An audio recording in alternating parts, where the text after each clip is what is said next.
Olá, então agora nós vamos finalizar a nossa disciplina de introdução à teologia nesse modo remoto por conta do avanço também da pandemia.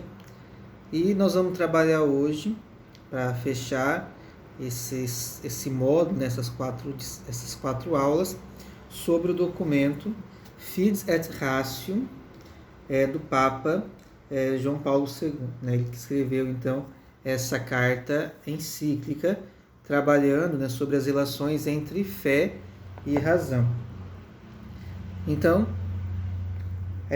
fé e a razão constituem como que as duas asas pelos quais o espírito humano se eleva para a contemplação da verdade.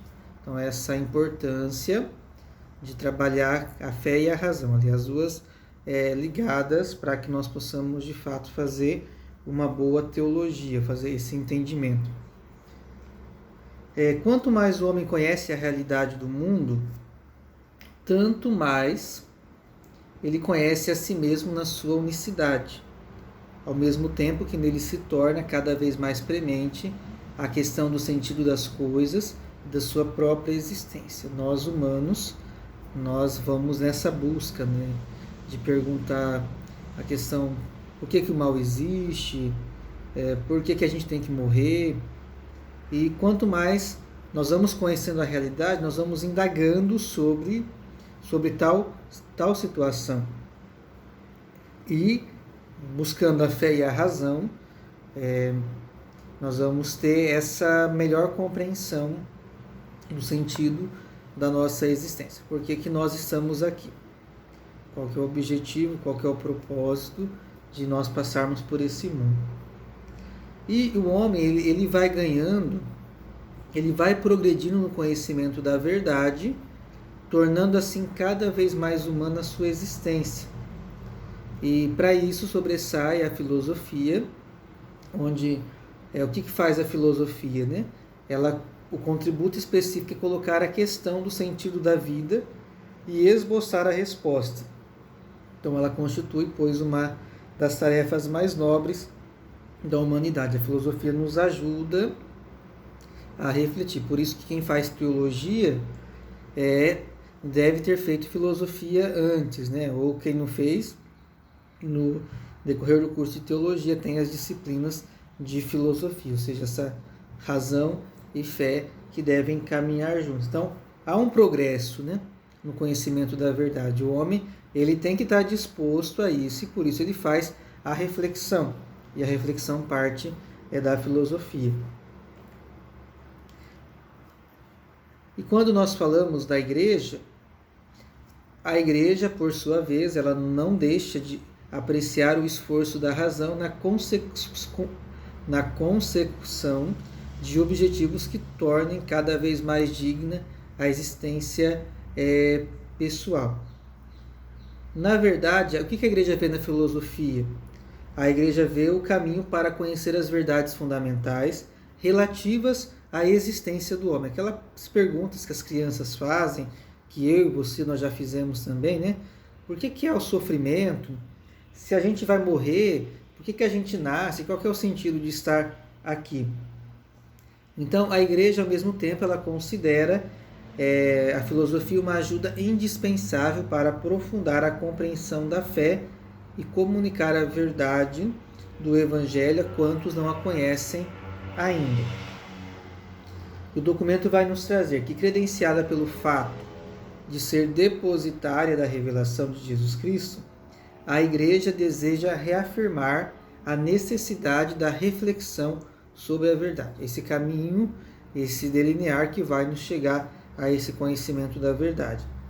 E dirigiu-me também aos teólogos, né? No documento, o Papa dirige aos filósofos e teólogos a quem compete o dever de investigar os diversos aspectos da verdade e ainda a quantos andam à procura de uma resposta, para comunicar algumas reflexões sobre o caminho que conduz à verdadeira sabedoria. Nós já estamos acompanhando e refletindo, né, essa comunicação de Deus com o ser humano. Deus que se comunica ao ser humano, e o homem, então, ele dá a sua resposta, ou seja, ele fala se ele quer ou não seguir no caminho de Deus.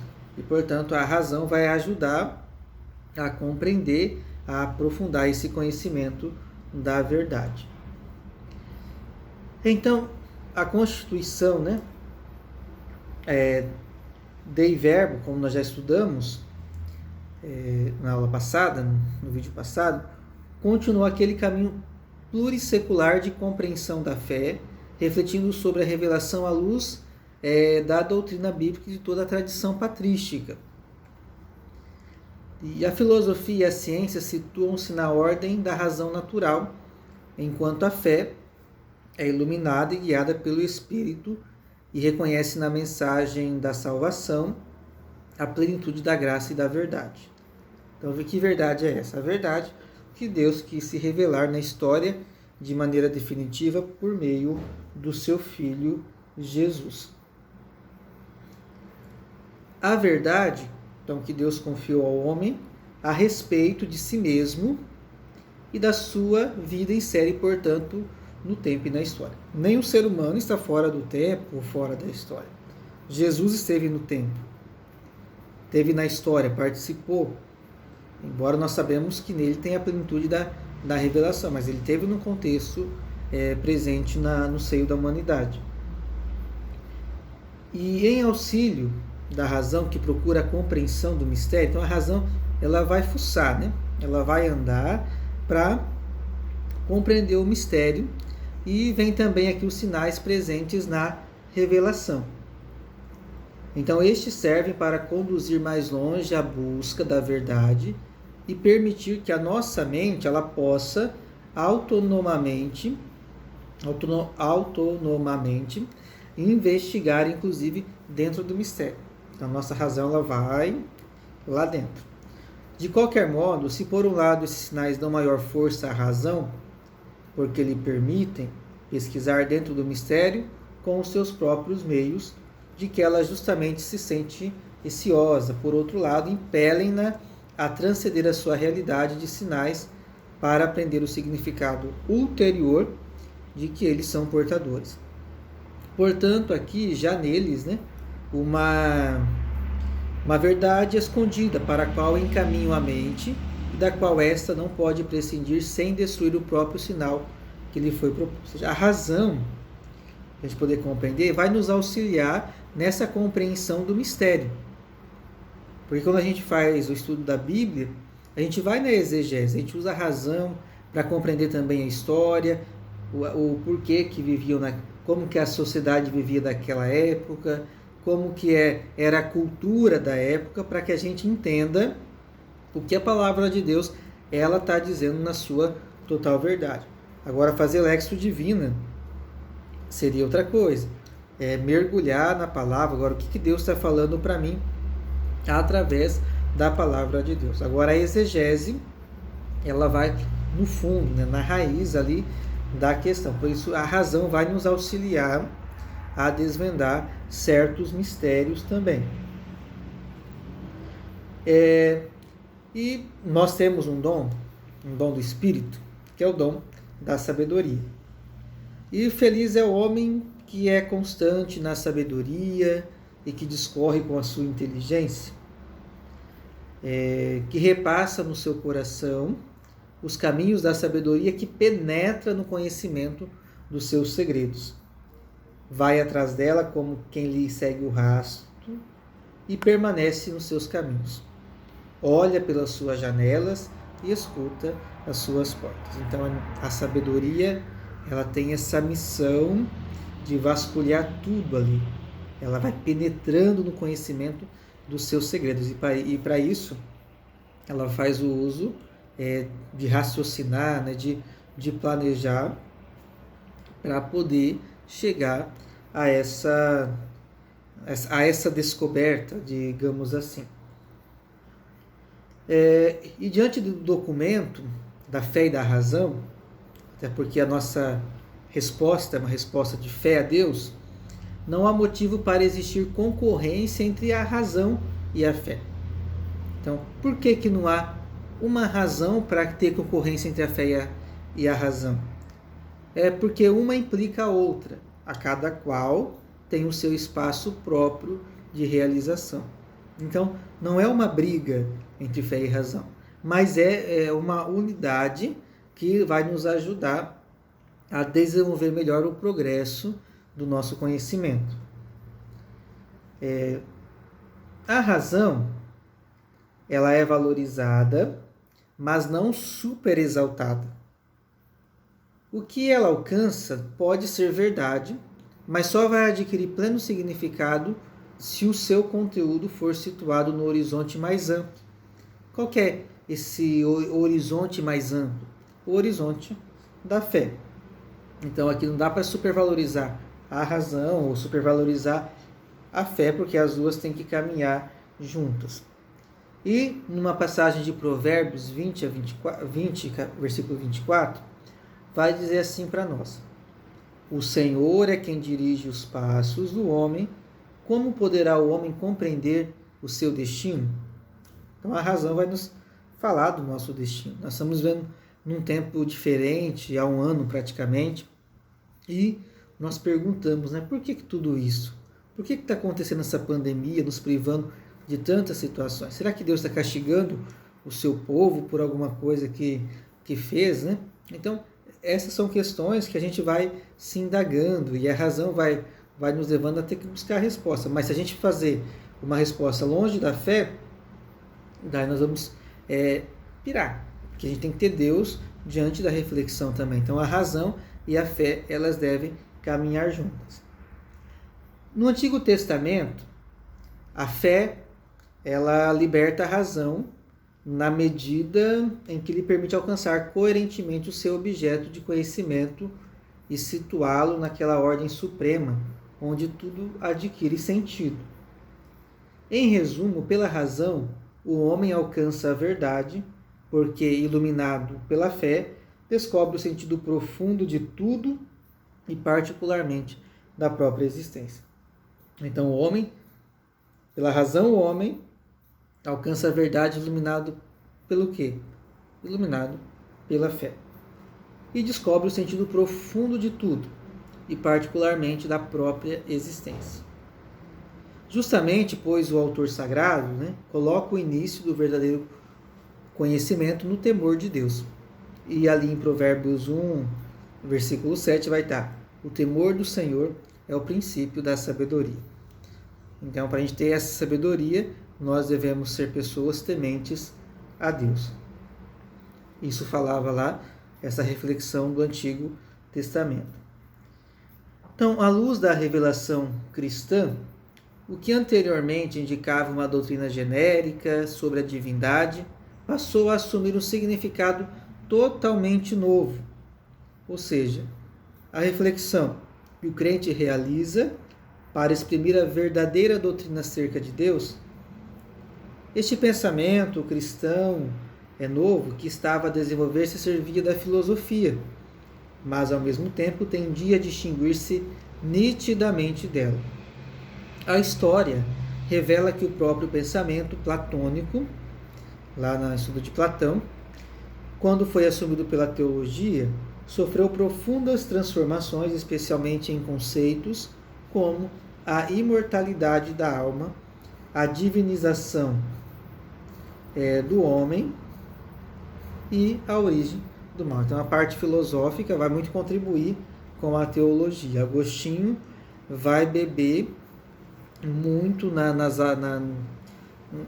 teoria platônica, Tomás de Aquino bebe da fonte de Aristóteles, claro que transformando ali, trazendo, ressignificando esse pensamento. Então, à luz da fé, a fé vai iluminar a razão. Então eles pegam ali aquele pensamento do filósofo e agora, em base, agora a fé vai iluminar, a desvendar e reconstruir uma nova história a partir da fé. Então a fé, ela é algo já inerente no ser humano. E portanto ali nós vamos sabendo que a igreja ela busca essa diaconia da verdade. Então, é por isso que se trabalha a razão. Nós pensamos, a fé vem nos ajudar ali nesse processo. Então, fé e razão vai nos levar a um progresso. Então, a gente não pode esquecer isso. A fé e a razão vão levar cada um de nós aonde? No progresso do conhecimento da verdade. E por isso a filosofia, ela vai nos ajudar a pensar. Então, nós temos que ser seres pensantes, iluminados pela fé. Então, uma pessoa sábia é uma pessoa que teme a Deus. É uma pessoa que tem fé. Uma pessoa que caminha a essa luz e vai buscando esses dois elementos para cada vez mais não deixar que a fé seja tão ingênua assim. Porque nós pensamos, nós temos condições de nos perguntar, nós temos condições de refletir sobre um conteúdo, sobre um tema, mas sem perder de lado a fé. E aí nós vamos entrar em alguns pensamentos teológicos. Então, o documento Fides et Ratio aqui do Papa João Paulo II vai ir trabalhando bastante isso, né? Falando do lugar do teólogo, do lugar do filósofo, e pensando ali também sobre a formação dos futuros padres, visto que a formação presbiteral se faz necessário primeiro a filosofia e depois então a teologia. Adentrando então alguns pensamentos, né, teológicos, para que a gente possa finalizando o nosso conteúdo, nós vemos como que a teologia, né, a filosofia aqui vai adentrando a vida da igreja, né? A vida da igreja que é preenchida de muita riqueza e todo mundo pensa. Então, a razão nos leva a pensar, nos leva a refletir à luz da fé. Então, nós temos ali a questão de Santo Inácio de Antioquia, lá no início, né, no ano 35, em contexto de perseguição. Ele foi bispo de Antioquia, da Síria, entre 68 ao ano 100, ou 107. Santo Inácio de Antioquia foi discípulo de João.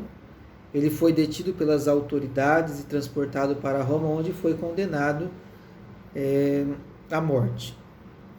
Os cristãos aqui vêm confrontando uma corrente de pensamento chamada docetismo. Então, os primeiros cristãos ali vão enfrentar muita situação de pensamentos filosóficos.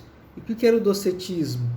Era uma doutrina existente nos séculos 2 e 3 que negava a existência de um corpo material a Jesus Cristo e falava que Jesus era apenas um espírito. Então, vem muito carregado dessa filosofia ali, né, antes de Jesus Cristo, e agora, então, os primeiros cristãos ali vai ter que trabalhar nesse sentido, né, de poder pregar agora que havia um corpo material de Jesus, que Jesus não era só espírito. E Santo Inácio ele foi preso na mesma perseguição que martirizou São Clemente de Roma e São Simeão, que sucedeu São Tiago Menor, como bispo de Jerusalém, lá no ano 107 depois de Cristo. Santo Inácio foi levado para Roma, conduzido por um grupo de soldados, e durante a viagem escreveu 7 cartas aos cristãos da região da Grécia e Turquia de hoje, que era Coríntios, Efésios, Magnésios, Tralianos, Romanos, Filadélfios, Esmirnenses. E então em uma dessas suas cartas ele revela um homem enérgico, empreendedor, pronto a lutar e morrer pela fé. Era também um jurista e administrador emérito, ao mesmo tempo teólogo e místico. São Policarpo, Santo Irineu é um dos representantes diretos da geração dos apóstolos, né? Então, que teve que refletir. As pessoas falavam, não, mas Jesus não tinha matéria, era só espírito. E eles aqui, iluminados pela fé, eles vão falar, não, que Jesus também teve um corpo, enquanto presente no mundo como nós vivemos. Depois, uma outra grande figura também foi Irineu de Lyon. Ele que significa o nome dele Pacífico, transliterado, né, em latim, Ireneus, foi um bispo grego, um teólogo e escritor que nasceu, segundo se crê, na província romana da Ásia Menor proconsular, a parte mais ocidental da atual Turquia, provavelmente na Esmirna. Então ele nasceu ali por volta do ano 130 depois de Cristo. E qual foi o contexto que São Tirineu, né? Ele nasceu? Onde havia uma época de incertezas para o movimento cristão ainda recente, constantemente ameaçado por perseguições, por heresias, uma época em que a igreja era pressionada totalmente pelos desafios lançados tanto por seus críticos pagãos, ali no começo da igreja, como por seus dissidentes cristãos e pseudos cristãos, ou seja, por falsos cristãos, e sentiu-se mais e mais compelida a explicitar a sua fé em termos claros e convincentes, ou seja, eu tenho que argumentar, eu tenho que falar por que eu creio. Eu não creio, porque eu creio. Eu não creio porque a minha mãe crê, mas eu creio porque eu tenho isso. Eu tenho que ter argumentos. Então, a razão iluminada pela fé. Para eu poder falar, eu sou católico por quê? Por causa disso e aquilo.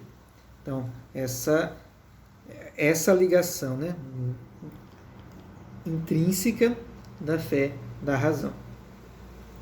Então, ele vai escrever bastante na linha bíblica, Santo Irineu de Lyon, e para ele a tradição bíblica era uma única fonte da fé e o verdadeiro fundamento da teologia.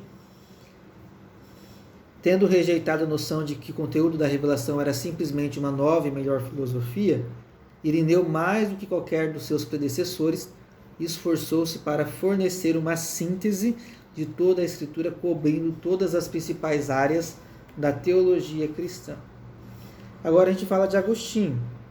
Agostinho foi um dos mais importantes teólogos e filósofos nos primeiros séculos do cristianismo, cujas obras foram muito influentes no desenvolvimento do cristianismo e até hoje é um teólogo e filósofo muito estudado. Então ele era o bispo de Hipona, uma cidade na província romana da África, e ele nasceu em 354 depois de Cristo.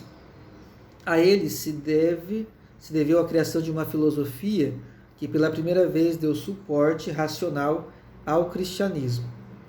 Então, com o pensamento de Agostinho, a crença ganhou uma substância doutrinária para orientar a educação numa época em que a cultura helenística, baseada no pensamento grego, havia entrado em decadência e a nova religião conquistava cada vez mais seguidores, mesmo se fundamentando quase que exclusivamente na fé e na difusão espontânea. Então, qual que é o objetivo de Agostinho? Um filósofo e um teólogo. Uma pessoa de muita sabedoria. Então, ele deu suporte racional ao cristianismo. Então, ele organizou ali, no princípio, né, a nossa sã doutrina que a gente tem hoje. Então, trouxe para a razão ali. Então, a fé iluminou a razão. Tomás de Aquino, ali nasceu no ano de 28 de janeiro de 1225, no século XIII já. Era um italiano, foi um frade católico da Ordem dos Pregadores e cujas obras tiveram grande influência na teologia e na filosofia, principalmente na tradição e na escolástica, que por isso é conhecido como doutor angelical. Então, esse é o santo Tomás de Aquino. É chamado de tomista, é o conjunto de suas doutrinas teológicas e filosóficas. A teologia para ele é considerada uma ciência suprema, fundada na revelação divina, e a filosofia sua auxiliar.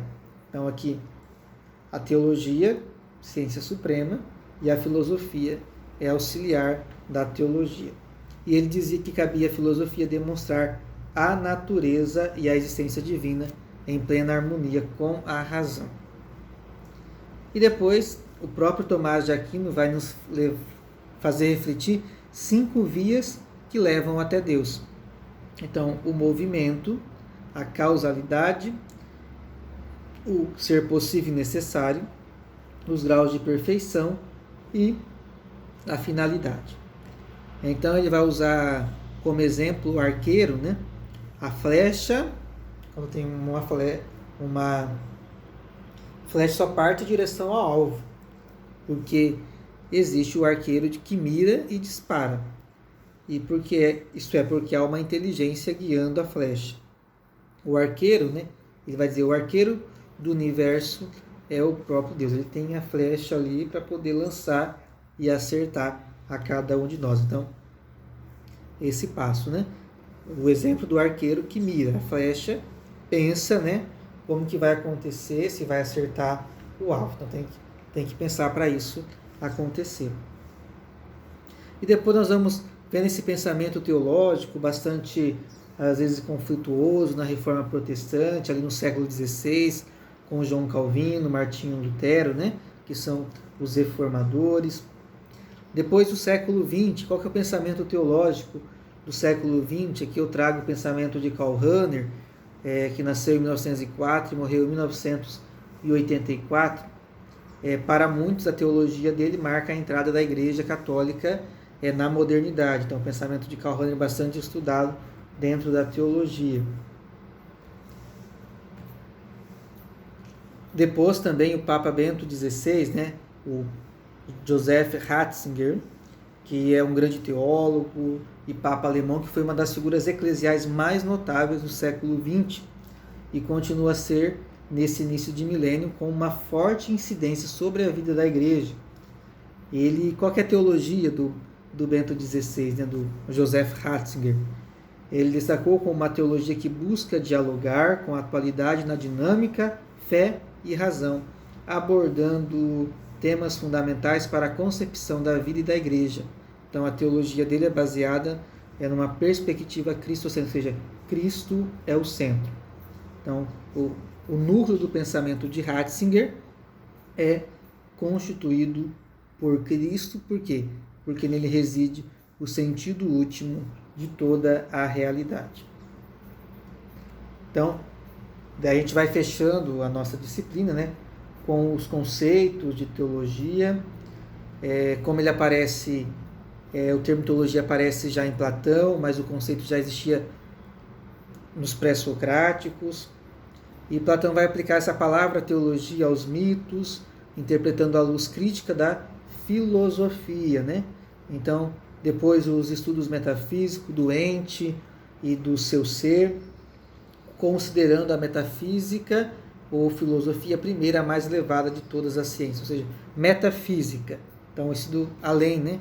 Além, estudar o ser, além, metafísica, além daquilo que é físico. Então, quando se deu a incorporação do termo teologia pelo cristianismo? Esse termo, teologia, a incorporação, foi ali nos séculos IV e V, com o significado de seu conhecimento e saber cristão acerca de Deus. E quando foi usada a palavra teologia no sentido cristão, que século foi? Nos séculos IV e V. Então agora nós podemos falar dos conhecimentos, a teologia, as perspectivas, os princípios, né? Então o sensus fidelium, que é o senso do povo de Deus, então que marca essa comunhão da igreja, né? O que é um sensus fidelium? Não significa simplesmente a opinião da maioria em um determinado tempo ou cultura, nem é apenas a afirmação secundária em relação com o que vem primeiro ensinado pelo magistério. O sensus fidelius é o sensus fidei do povo de Deus, na sua totalidade obedientes à palavra de Deus e guiados aonde? Pelos caminhos da fé, por seus pastores. Quando a gente fala o sensus fidelius, é o senso da nossa fé, é o sentido da fé que está profundamente enraizada no povo de Deus, que recebe, compreende e vive a palavra de Deus na igreja. Então, quando a gente fala dos teólogos, para ele o sensus fidelium tem grande importância, né? Até por conta dessa tradição oral que a gente viveu lá no início do cristianismo, lá no início da igreja. Nós vamos então, um dos serviços mais valiosos que os teólogos prestam um ao outro é o do mútuo questionamento e a correção, como por exemplo pela prática medieval da disputatio e pela prática atual de submeter um dos outros os próprios escritos. Um vai aprendendo com o outro ali, então um teólogo escreve, o outro vai ali e vai entendendo melhor o seu pensamento e vai dando também o seu contributo dentro da teologia. Então, que contributo você, que está fazendo essa escola teológica, pode dar para a igreja também, pode dar para a sua comunidade. Qual que é a tua contribuição? Então, a teologia ela tem uma competência específica e uma responsabilidade.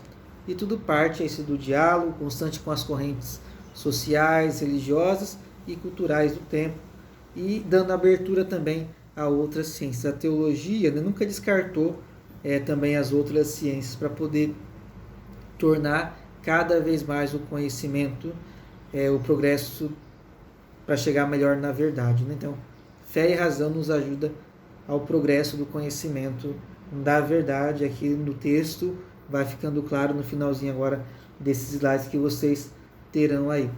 Então vai nos ajudando. Os teólogos vão nos ajudando a desenvolver e percebendo quais são os sinais dos tempos.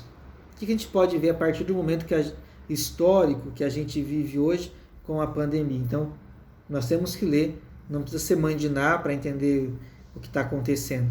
É só ler nas entrelinhas ali o que vai acontecer daqui mais algum tempo. Né? Às vezes pessoas sem fé,